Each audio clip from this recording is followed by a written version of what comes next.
Hi guys, എന്തൊക്കെയുണ്ട് വിശേഷം? പെരുന്നാളൊക്കെ അല്ലേ? എന്നാൽ മൈലാഞ്ചി ഇട്ട് കളയാം എന്നും കരുതി ഞാനിങ്ങനെ കൈ നീട്ടിപ്പിടിച്ചിരിക്കുകയാണ് എന്നാണോ നിങ്ങൾ കരുതിയത്? എന്നാൽ അങ്ങനെയല്ല കേട്ടോ. ഞാനിവിടെ ഒരു ജ്വല്ലറിയിൽ വന്നതാണേ. ഇവിടെ ഒരു മെഹന്തി ഫെസ്റ്റ് ഉണ്ട്. ഇവിടെ വരുന്ന കസ്റ്റമേഴ്സിന് അവർ മൈലാഞ്ചി ഇട്ട് കൊടുക്കുന്നുണ്ട്. എത്ര മനോഹരമായിട്ടാണ് ഈ മോള് മെഹന്തി ഡിസൈൻ തീർക്കുന്നത്. എത്ര മനോഹരമായിട്ടാണ് ഈ മോള് മെഹന്തി ഡിസൈൻ ചെയ്യുന്നത്. നല്ല സ്പീഡിൽ ഓരോ ഡിസൈനും തീർക്കുന്നത് ഞാൻ ഇങ്ങനെ നോക്കിയിരിക്കുകയാണ്. എനിക്ക് കൂടുതൽ സമയം ഇവിടെ ഇരിക്കാൻ കഴിയില്ല. പെട്ടെന്ന് തീരുന്ന ഒരു ഡിസൈൻ മതി എന്ന് പറഞ്ഞു. അതാണിപ്പോൾ കണ്ടുകൊണ്ടിരിക്കുന്നത്. എനിക്ക് മുന്നേ മെഹന്തി ഫെസ്റ്റിൽ പങ്കെടുത്ത ഒരാൾ ഇവിടെ ഇരിക്കുന്നുണ്ട്. കൈത്തണ്ടയിലും പുറം കൈയിലും ഒക്കെയാണ് മെഹന്തി ഡിസൈൻ ചെയ്തിരിക്കുന്നത്.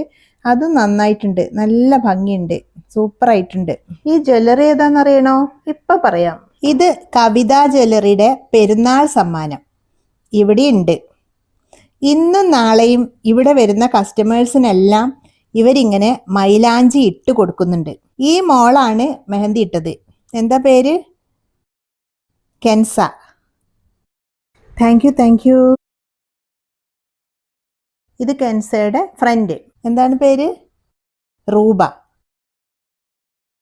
Thank you Kavitha gold and diamonds.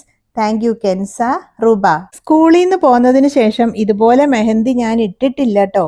ഇതെനിക്ക് നല്ലപോലെ ഇഷ്ടപ്പെട്ടു. ചെറിയൊരു പാറ്റേൺ കൂടി വരച്ച് പൂർത്തിയാക്കാനുണ്ടായിരുന്നു.